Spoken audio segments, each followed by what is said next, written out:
علی بن سفیان۔ قاہرہ میں سلطان ایوبی نے اپنی انٹیلیجنس کے سربراہ علی بن سفیان سے کہا، ادھر سے ابھی تک کوئی اطلاع نہیں آئی، اس کا مطلب یہ ہے کہ وہاں کوئی تبدیلی نہیں آئی، کوئی ہلچل نہیں۔ میں تسلیم نہیں کر سکتا، اور میں یہ تسلیم نہیں کر سکتا کہ وہاں کوئی تبدیلی یا ہلچل ہو تو ہم تک اطلاع نہ پہنچے۔ علی بن سفیان نے کہا، وہاں ہمارے جو آدمی ہیں وہ معمولی سوجھ بوجھ والے نہیں۔ اسحاق ترک کو آپ اچھی طرح جانتے ہیں، وہ زمین کا سینہ چیر کر راز اور خبریں لانے والا آدمی ہے، باقی بھی اس جیسے ہوشیار اور عقل والے ہیں۔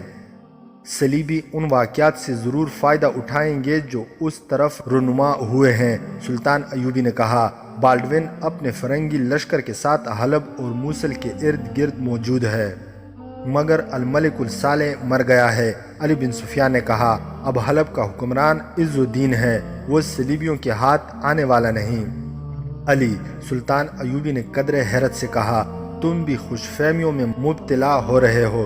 تم شاید اس خیال سے عز الدین کو پکا مسلمان سمجھتے ہو کہ میں اسے اپنا دوست سمجھتا ہوں اور میں نے اس کی مدد کے لیے اپنا منصوبہ بدل کر تل خالد پر حملہ کیا اور آرمینیوں سے ہتھیار ڈلوائے تھے، مگر میں اپنے مسلمان حکمرانوں اور امراء پر بھروسہ نہیں کر سکتا۔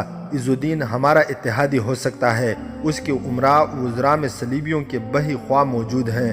علی، تم نے دیکھا نہیں کہ مومن قسم کے حکمران بھی اپنے وزیروں اور مشیروں کے خوش آمدانہ مشوروں کے جال میں آ کر مومن رہتے ہوئے بھی وطن اور قوم کو غلط فیصلوں سے تباہی کی کھائیوں میں پھینک دیتے ہیں۔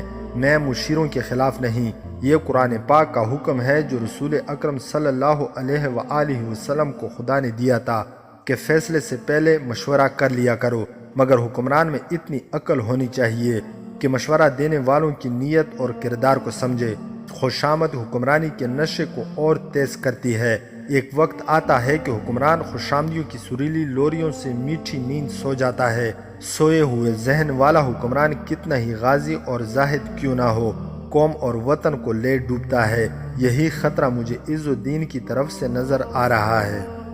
میں اس توقع پر بات کر رہا ہوں کہ نور الدین زنگی مرحوم کی بیوہ نے عز الدین کے ساتھ شادی کر لی ہے۔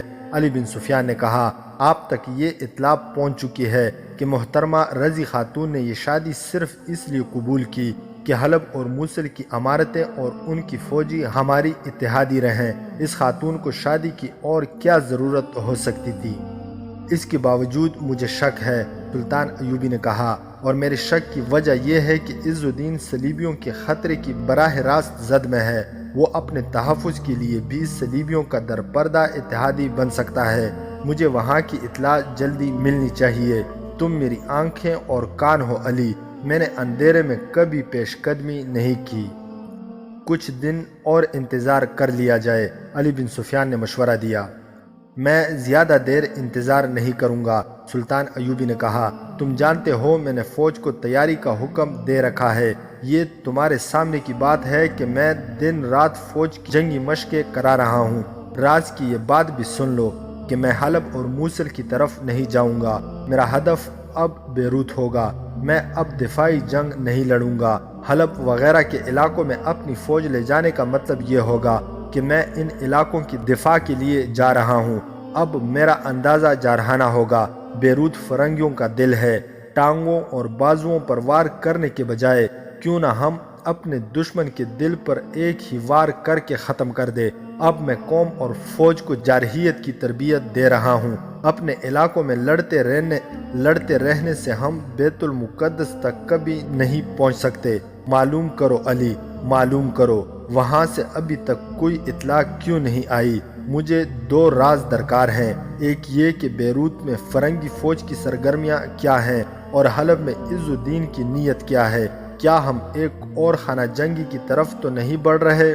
بیروت میں اسحاق ترک ہے، علی بن سفیان نے کہا، وہ خود نہ آیا تو کسی اور کو بھیج دے گا۔ علی بن سفیان نے کہا، میں یہاں سے کسی کو روانہ کر دیتا ہوں۔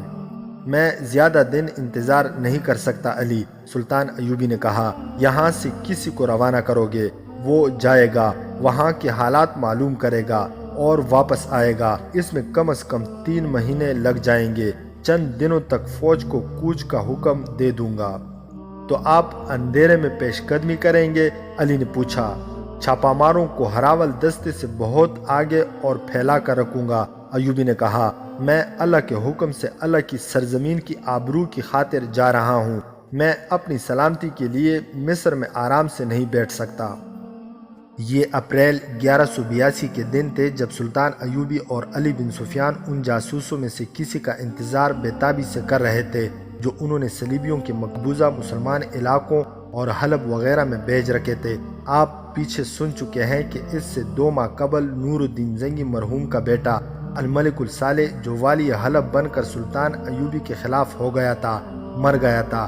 سلطان ایوبی کے ساتھ جنگ نہ کرنے اور اس کا اتحادی رہنے کے معاہدے کے باوجود درپردہ صلیبیوں کا حواری رہا تھا۔ اس کی موت صلیبیوں اور سلطان ایوبی کے لیے بہت اہم واقعہ تھا۔ الملک الصالح نے مرنے سے پہلے عز الدین مسعود کو اپنا جانشین مقرر کر دیا تھا۔ یہ واقعہ بھی اہم تھا، اور سب سے زیادہ اہم واقعہ یہ ہوا تھا کہ عز الدین کی خواہش کے مطابق نور الدین زنگی مرحوم کی بیوہ الملک الصالح کی ماں رضی خاتون نے اس کے ساتھ شادی کر لی تھی۔ رضی خاتون شادی کی خاطر شادی نہیں کرنا چاہتی تھی۔ سلطان ایوبی کے بھائی العادل نے اس تک عز الدین کا پیغام لے کر اسے کہا تھا کہ یہ شادی دمشق اور حلب کی ہوگی، اس سے آئندہ خانہ جنگی کا خطرہ ختم ہو جائے گا اور صلیبیوں کے خلاف محاذ مضبوط کیا جا سکے گا۔ رضی خاتون یہ کہہ کر رضامند ہو گئی تھی کہ میری خواہشیں مر چکی ہیں، میں عظمت اسلام کی خاطر ہر قربانی دینے کے لیے تیار ہوں۔ اس نے قربانی دے دی اور عز الدین کے ساتھ شادی کر لی۔ حلب اور موصل کی عمارتوں پر بڑی مدت سے صلیبیوں کے اثرات کام کر رہے تھے، جس کے نتیجے میں یہ عمارتیں سلطان ایوبی کے خلاف متحد ہو گئیں اور 3 سال مسلمانوں میں خانہ جنگی ہوتی رہی تھی۔ آپ اس کی تفصیلات سن چکے ہیں۔ اب رضی خاتون نے عز الدین کے ساتھ شادی کر لی تو صلیبیوں کو یہ فکر لاحق ہوئی کہ رضی خاتون صلیبیوں کے سب سے بڑے دشمن زنگی کی بیوہ ہے، اس لیے وہ حلب اور موصل اور دیگر مسلمان علاقوں سے صلیب کے اثرات ختم کر دے گی۔ ادھر مصر میں سلطان ایوبی کو یہ پریشانی لاحق تھی کہ صلیبی جنگی کارروائی کریں گے۔ سلطان نے یہ بھی سوچا تھا کہ عرب سے اس کی غیر حاضری سے صلیبی فائدہ اٹھائیں گے۔ سلطان ایوبی نے حالات کا اور آنے والے حالات کا بھی جائزہ لیا اور یہ فیصلہ کیا کہ پیشتر اس کے کہ صلیبی پیش قدمی کر کے حلب اور موصل کا محاصرہ کر لیں، وہ مصر سے برق رفتار پیش قدمی کرے اور بیروت کو محاصرے میں لے لے۔ یہ بڑا ہی خطرناک اور نازک فیصلہ تھا۔ بیروت کو محاصرے میں لینے کے لیے اسے فوج دشمن کے علاقے میں سے گزار کر لے جانی تھی، راستے میں ہی تصادم کا خطرہ تھا۔ بہرحال سلطان ایوبی نے تمام خطروں کا جائزہ لے لیا تھا اور ہر قسم کی صورتحال کا مقابلہ کرنے کے لیے تیار تھا۔ اس نے جاسوسوں کی اطلاعات کے بغیر کم ہی پیش قدمی کی تھی، لیکن اب حالات کا تقاضا کچھ اور تھا۔ اسے سب سے زیادہ ضرورت اس اطلاع کی تھی کہ عز الدین کی نیت کیا ہے اور کیا رضی خاتون کا وہاں کوئی اثر پڑ رہا ہے یا نہیں۔ علی بن سفیان کے بھیجے ہوئے جاسوس اناڑی نہیں تھے۔ راز حاصل کرنے اور قاہرہ تک پہنچانے کے لیے وہ جان کی بازی لگا دیا کرتے تھے۔ انہیں یہ سبق ہمیشہ یاد رہتا تھا کہ آدھی جنگ جاسوس جنگ شروع ہونے سے پہلے ہی جیت لیا کرتے ہیں، اور یہ بھی کہ صرف ایک جاسوس کی کوتاہی یا غلط اطلاع اپنی پوری فوج کو مروا سکتی ہے، اور یہ بھی کہ صرف ایک جاسوس دشمن کی فوج سے ہتھیار ڈلوا سکتا ہے۔ علی بن سفیان کو اسحاق ترک پر پورا بھروسہ تھا۔ یہ بھروسہ بجا تھا۔ اسحاق بڑے ہی اہم راز لے کر قاہرہ کے لیے روانہ ہوا تھا۔ وہ سلطان ایوبی کو خبردار کرنے آ رہا تھا کہ بالڈوین فرنگی لشکر بیروت کے ارد گرد دور دور تک پھیل گیا ہے اور عز الدین صلیبیوں کی طرف جھک رہا ہے، اس لیے سلطان کہیں بیروت کی طرف فوج نہ لے جائے، اور اگر ادھر کو ہی پیش قدمی کا ارادہ ہو تو اسحاق سلطان کو فرنگیوں کی فوج کے پھیلاؤ اور پوزیشنوں کا نقشہ بتانے آ رہا تھا، مگر وہ راستے میں ہی صلیبی جاسوسوں کے گروہ کے جال میں پھنس گیا۔ آخر وہ اطلاع کیا ہے جو تم سلطان صلاح الدین ایوبی تک لے جا رہے ہو؟ صلیبی جاسوس کے اس گروہ کے سربراہ نے اسحاق ترک سے پوچھا اور کہا، ہم بھی مسلمان ہیں، سلطان کے وفادار اور شیدائی ہیں، تمہارے لیے گھوڑا تیار کھڑا ہے، کھانے پینے کا سامان گھوڑے کے ساتھ باندھ دیا گیا ہے۔ اللہ ہمارے سلطان کو ایسے وفاداروں اور شیدائیوں سے محفوظ رکھے۔ اسحاق نے کہا، میں نے اس لڑکی کو کہا تھا کہ آدھی رات کے کچھ دیر بعد مجھے جگا دینا، میں فوراً روانہ ہو جانا چاہتا ہوں، مگر تم نے مجھے جگایا نہیں۔ آدھا دن گزر گیا ہے، وقت الگ ضائع ہوا اور اب میں روانہ ہوا تو گھوڑا اتنا سفر طے نہیں کر سکے گا جتنا رات کو کر سکتا ہے۔ تم بہت تھکے ہوئے تھے، میرنیا نے پیار سے کہا۔ تم ایسی گہری نیند سوئے ہوئے تھے کہ تمہیں جگانا ظلم سمجھا۔ گھوڑا اتنا اچھا ہے جو وقت ضائع ہوا ہے، گھوڑا اس سے پورا کر دے گا۔ اسحاق ترک کو ابھی یہ احساس نہیں ہوا تھا کہ جسے وہ تھکن کے بعد گہری نیند سمجھتا رہا ہے وہ کسی دوائی کے اثر کی بے ہوشی تھی۔ اتنا زیادہ وقت سونے کے بعد بھی اس کا جسم ٹوٹ رہا تھا۔ یہ دوائی کا اثر تھا جسے وہ تھکن کا اثر سمجھ رہا تھا۔ وہ سفر کے قابل نہیں تھا لیکن فوراً روانہ ہونے کے لیے بے قرار تھا۔ اس کی آنکھ اس وقت کھلی جس وقت سورج سر پر آیا ہوا تھا۔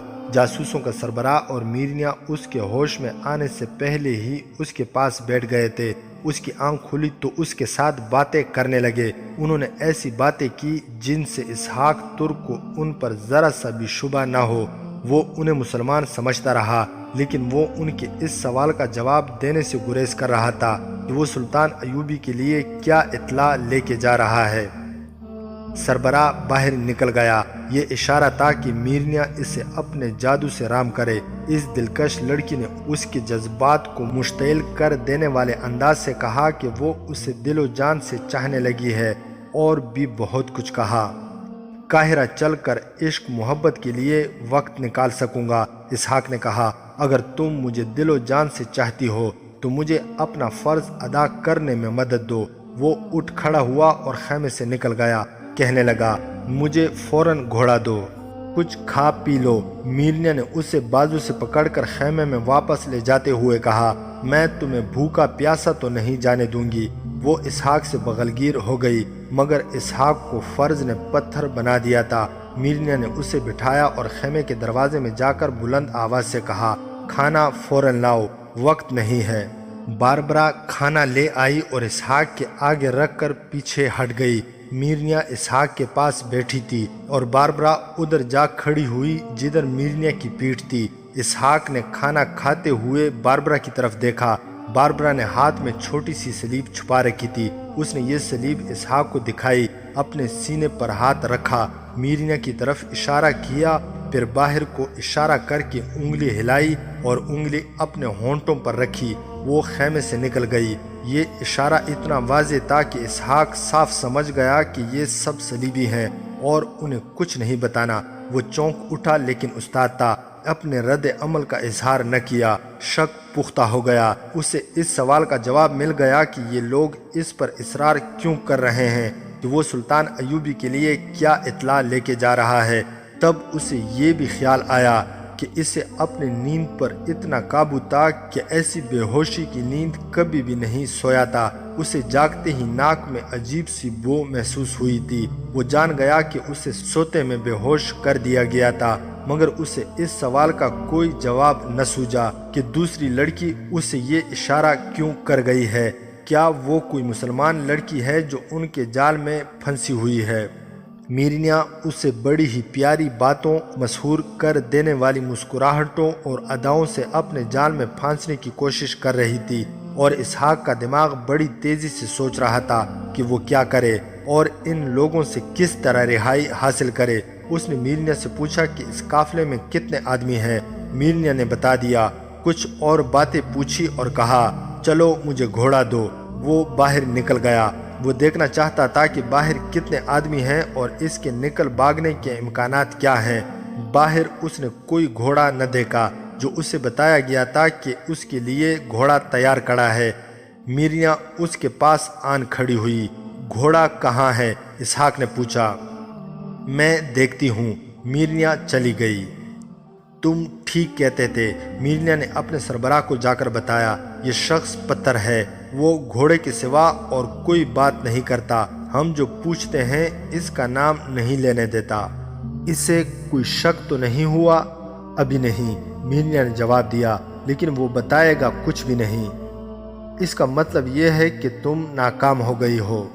انہیں معلوم نہیں تھا کہ باربرا نے ان سے انتقام لیا ہے، اور اس نے یہ ثابت کر دیا ہے کہ میرنیا کوئی جادوگرنی نہیں جو ناممکن کام بھی کر دکھائے گی۔ وہ تو یہ سوچ رہی تھی کہ سلطان ایوبی کے اس جاسوس کو وہاں سے بھاگ جانے میں مدد دے، لیکن یہ ممکن نظر نہیں آتا تھا۔ اسحاق پھر خیمے سے نکل گیا۔ اس نے میرنیا اور اس کے سربراہ کو دیکھ لیا، وہ دور کھڑے باتیں کر رہے تھے۔ وہ ان کی طرف دوڑا گیا اور پوچھا کہ گھوڑا کہاں ہے؟ کہیں بھی نہیں، سربراہ نے بالکل ہی بدلے ہوئے لہجے میں کہا، تم کہیں بھی نہیں جا سکو گے۔ اسحاق نے اپنی کمر پر ہاتھ رکھا، وہاں نہ تلوار تھی نہ خنجر۔ اس نے ان لوگوں کی اصلیت جان لینے کے باوجود کہا، میں حیران ہوں کہ تم مسلمان ہوتے ہوئے میرے راستے میں آ رہے ہو۔ اگر ہم سے عزت کرانا چاہتے ہو تو بتا دو کہ اپنے سلطان کے لیے کیا پیغام لے کر جا رہے ہو؟ سربراہ نے پوچھا۔ صرف اتنا سا پیغام ہے کہ ہمارے ایک امیر عز الدین نے نور الدین زنگی کی بیوہ کے ساتھ شادی کر لی ہے، اسحاق نے کہا۔ یہ خبر پرانی ہو گئی ہے، سربراہ نے کہا۔ تمہارا سلطان 2 ماہ گزرے یہ خبر سن چکا ہے، اور وہ اپنی فوج کو شام میں لڑانے کے لیے تیار کر رہا ہے۔ صحیح بات بتاؤ۔ کیا تم صحیح بات بتا دیا کرتے ہو؟ اسحاق ترک نے پوچھا۔ تمہیں صحیح بات بتانی ہوگی، سربراہ نے کہا، اور تمہیں ہمارے ساتھ چلنا ہوگا۔ تم نہتے ہو، نہتے نہ بھی ہوتے تو اتنے آدمیوں سے لڑ نہ سکتے۔ سنو دوست، میں تمہارے زندہ رہنے اور شہزادوں کی طرح زندہ رہنے کی ایک صورت پیدا کر سکتا ہوں۔ میری تجویز منظور کر لو، ہمارے ساتھ چلو، ہمارے لیے یہی کام کرو جو صلاح الدین ایوبی کے لیے کر رہے ہو، اور زر و جواہرات میں کھیلو۔ اس نے میرنیا کی طرف اشارہ کر کے کہا، اس قسم کی لڑکیاں تمہاری خدمت کے لیے حاضر رہا کریں گی، کیوں صحراؤں میں مارے مارے پھر رہے ہو؟ کیا میں صلیب کے لیے کام کروں؟ اسحاق ترک نے پوچھا۔ نہیں کرو گے تو ہمارے کسی قید خانے کے تہہ خانے میں بند رہو گے، سربراہ نے کہا۔ وہ ایسا جہنم ہوگا کہ نہ مرو گے نہ زندہ رہو گے۔ تم اس سزا کا تصور بھی نہیں کر سکتے، تصور بھی ہولناک ہے۔ سوچ لو اور ہمارے ساتھ چلو، تم واپس تو نہیں جا سکو گے۔ تم مجھ پر اعتماد کس طرح کرو گے؟ اسحاق ترک نے کہا۔ میں تمہارے گروہ میں شامل ہو جاؤں تو تم مجھے میرے ہی علاقے میں بھیجو گے۔ تم کس طرح یقین کرو گے کہ میں اپنے ہی علاقے میں نہیں رہ جاؤں گا اور تمہیں دھوکہ نہیں دوں گا؟ ہمارے پاس اس کا انتظام ہے، صلیبی سربراہ نے کہا۔ تم اپنے علاقے کی بات کرتے ہو، ہم تمہیں تمہارے گھر کے تہہ خانے سے بھی نکال آئیں گے۔ تمہارا خیال کیا ہے کہ تمہارے ملک میں ہمارے جتنے جاسوس ہیں، ان میں تمہارے ملک کا کوئی باشندہ نہیں؟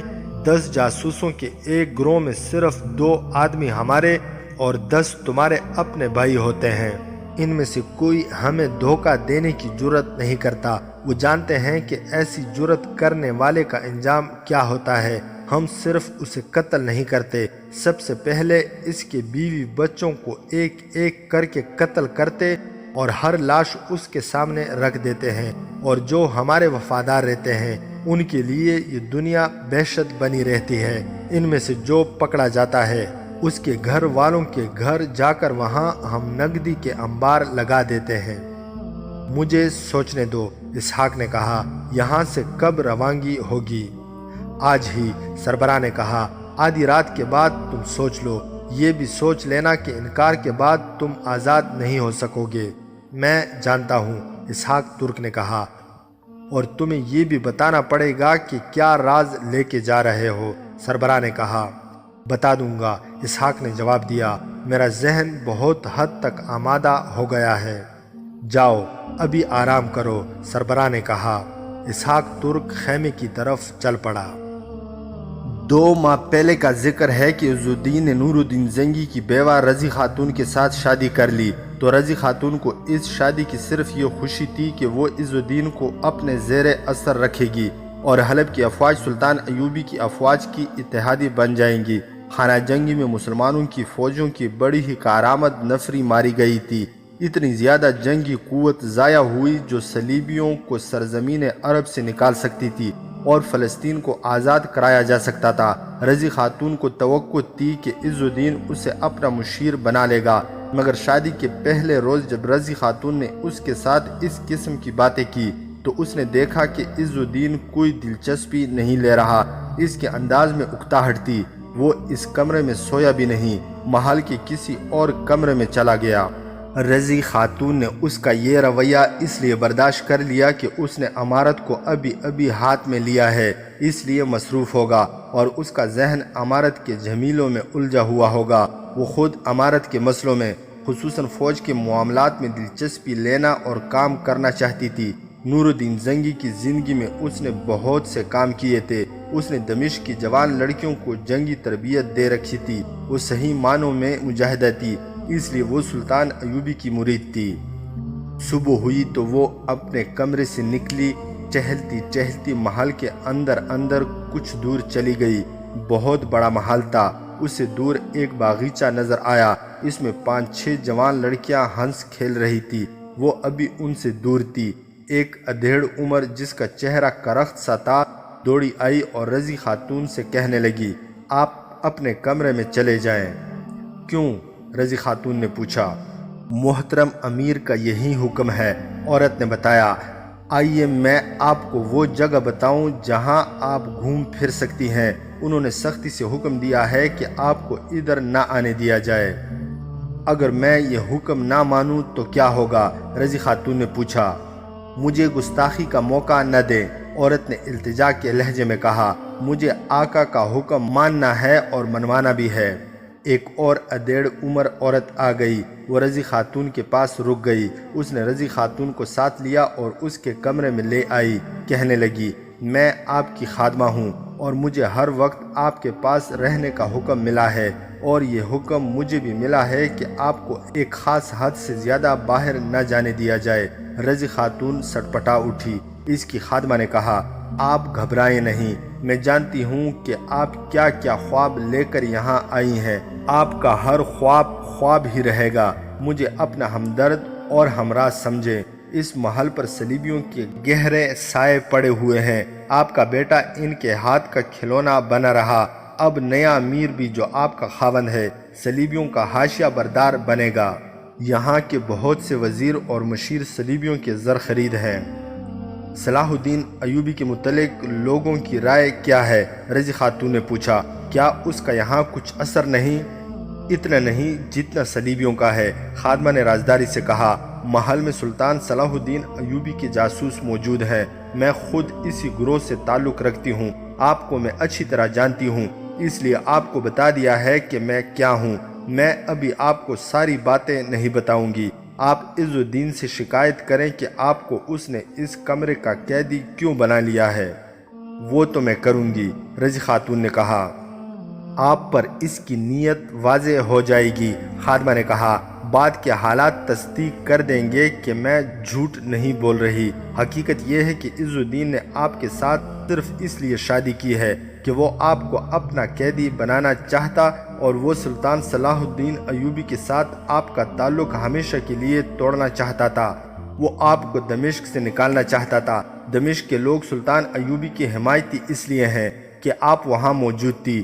اب یہ ٹولہ دمشق کے لوگوں کو سلطان صلاح الدین ایوبی کے خلاف اکسائے گا۔ اس کا نتیجہ یہ ہوگا کہ مسلمان ایک بار پھر خانہ جنگی میں کٹنے لگیں گے اور صلیبی اطمینان سے ہمارے علاقوں پر چھا جائیں گے۔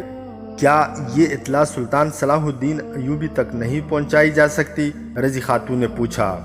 اس کا انتظام کیا جا چکا ہے، خادمہ نے جواب دیا۔ ہمارے گروہ کے کماندار نے ایک بہت ہی دانشمند اور دلیر آدمی کو بھیجا ہے۔ اس کا نام اسحاق داوشکی ہے۔ وہ ترک ہے، میں اسے اچھی طرح جانتی ہوں۔ آپ کے بیٹے کی وفات کے بعد وہ صلیبیوں کے علاقوں میں یہ دیکھنے کے لیے نکل گیا تھا کہ صلیبیوں کے عزائم کیا ہیں۔ وہ آ جائے گا۔ جب وہ آ جائے تو مجھے اس سے ملوا سکو گی؟ ضرور ملواؤں گی، خادمہ نے جواب دیا۔ مجھے اپنے کماندار نے بھیجا تھا کہ میں آپ کو ساری حقیقت بتا دوں۔ خادمہ نے رضی خاتون کو محل کی اندرونی دنیا کے اسرار بتا کر اس کے پاؤں تلے سے زمین نکال دی۔ وہ ان خوابوں سے بیدار ہو گئی جو دیکھ کر اس نے والی حلب عز الدین کے ساتھ شادی کر لی تھی۔ رضی خاتون عظیم عورت تھی، اسلام کی تاریخ ساز مجاہدہ تھی۔ اپنے مرحوم خاوند نور الدین زنگی اور پاسبان اسلام صلاح الدین ایوبی کی طرح رضی خاتون بھی جیسے صلیبیوں کے خلاف لڑنے اور سلطنت اسلامیہ کے اتحاد اور وسعت کے لیے پیدا ہوئی تھی۔ اگر خادمہ نے اسے جو راز بتایا وہ حقیقت تھا تو اس عظیم مجاہدہ کی کمند ٹوٹ چکی تھی اور اس کی تلوار کند کر کے اسے قیدی بنا لیا گیا تھا۔ اس کی نوجوان بیٹی شمس النساء اسی محل میں تھی جس کے ساتھ ابھی اس کی ملاقات نہیں ہوئی تھی۔ یہاں ہم آپ کو یاد دلا دیں کہ شمس النساء کی عمر اپنے باپ نور الدین زنگی کی وفات کے بعد 8-9 سال تھی۔ اس کا بھائی الملک الصالح 11 سال کا تھا، جس سے زنگی کی وفات کے بعد مفاد پرست عمراء اور فوجی حکام نے سلطان ایوبی کے خلاف کر دیا تھا۔ اسے وہ کٹ پتلی بنا چکے تھے۔ سلطان صلاح الدین ایوبی اس تباہکن صورتحال پر قابو پانے کے لیے مصر سے آیا۔ یہ ایک قسم کی فوج کشی تھی۔ زنگی کی بیوہ رضی خاتون کی کوششوں سے دمشق پر سلطان صلاح الدین ایوبی کا قبضہ ہو گیا۔ الملک الصالح اپنی فوج کی بہت سی نفری کے ساتھ بھاگ کر حلب چلا گیا۔ اپنی بہن شمس النساء کو بھی وہ ساتھ لے گیا۔ ان کی ماں دمشق میں ہی رہی اور صلیبیوں کے خلاف جہاد میں مصروف رہی۔ شمس النساء 15-16 برس کی ہوئی تو اس کا بھائی بیمار ہو کر نزع کے عالم کو جا پہنچا۔ اس نے ماں سے ملاقات کی خواہش ظاہر کی۔ شمس النساء دمشق اپنی ماں کے پاس گئی اور کہا کہ اس کا اکلوتا بھائی اس سے ملنا چاہتا ہے۔ رضی خاتون نے صاف انکار کر دیا اور کہا کہ اس کے لیے وہ اسی روز مر گیا تھا جس روز اس نے سلطان صلاح الدین ایوبی کے خلاف تلوار اٹھائی تھی۔ شمس النساء واپس چلی گئی۔ اس کا بھائی الملک الصالح مر چکا تھا۔ اب رضی خاتون یعنی شمس النساء کی ماں اسی محل میں جہاں اس کا بیٹا مرا تھا اپنے بیٹے کے جانشین عز الدین کی بیوی بن کر آئی۔ اس سے اس کی بیٹی جو اسی محل میں رہ رہی تھی ملنے نہ آئی۔ رضی خاتون نے خادمہ سے پوچھا کہ اس کی بیٹی کہاں ہے اور اس سے کس طرح مل سکتی ہے؟ وہ یہی ہے۔ خادمہ نے جواب دیا، یہ آپ اپنے آقا سے پوچھیں کہ آپ شمس النساء سے مل سکتی ہیں یا نہیں۔ اگر اس پر پابندی ہوئی تو میں چوری چھپے اس سے ملاقات کرا دوں گی۔ کیا تم نے اپنے گروہ کے جس کماندار کا ذکر کیا ہے اس کے ساتھ میری ملاقات کرا سکتی ہو؟ رضی خاتون نے پوچھا۔ کچھ دن گزر جانے دو، خادمہ نے جواب دیا۔ ہر بات کا پتہ چل جائے گا کہ آپ پر کیا کیا پابندیاں عائد ہوتی ہیں۔ آنے والے وقت کے حساب سے ہر ایک مشکل کا حل نکل آئے گا۔ آپ کی شادی اچانک ہوئی اور اتنی جلدی ہوئی کہ ہم سب کو بعد میں خبر ہوئی، ورنہ آپ کو پہلے ہی خبردار کر دیا جاتا کہ شادی کی اس پیشکش کو قبول نہ کریں۔ اور میں یہ کس طرح یقین کر لوں کہ تم میری ہمدرد ہو اور میرے ہی خلاف جاسوسی نہیں کر رہی؟ رضی خاتون نے پوچھا۔ خادمہ کے ہونٹوں پر مسکراہٹ آ گئی۔ رضی خاتون کو گہری نظروں سے دیکھتے ہوئے بولی، اگر میں کوئی امیر کبیر عورت ہوتی، کسی محل کی شہزادی ہوتی، کسی شہزادی کی بیوی ہوتی اور میری حیثیت آپ جتنی ہوتی تو آپ مجھ سے ایسا سوال کبھی نہ پوچھتی۔ آپ ہر جھوٹ کو سچ مان کر دھوکے کا شکار ہو جاتی۔ میری حیثیت ایسی ہے کہ میرا سچ بھی جھوٹ لگتا ہے۔ کیا آپ کو ابھی تجربہ نہیں ہوا کہ صداقت اور جذبہ صرف غریبوں کے دلوں میں رہ گیا ہے؟ آپ کو آنے والے حالات بتائیں گے کہ آپ کو کس پر اعتبار کرنا چاہیے، ایک غریب خادمہ پر یا حلب کے بادشاہ پر جو آپ کا خاوند ہے۔ آپ مجھ پر اعتبار کرنے کا خطرہ مول لے لیں اور دعا کریں اللہ آپ کی اور ہماری مدد کرے۔ خادمہ کمرے سے نکل گئی۔ رضی خاتون الجھے خیالوں میں بھٹکتی رہ گئی۔ وہ کمرہ جس کی سجاوٹ اور جس کا سامان شاہانہ تھا اسے جہنم کی طرح نظر آنے لگا۔ داستان ایمان فروشوں کی اگلی قسط آپ لوگ ہماری نیکسٹ ویڈیو میں ملاحظہ کر سکتے ہیں۔ مزید حقیقی اور تاریخی واقعات کے لیے اس چینل کو سبسکرائب کرنا نہ بھولیے گا۔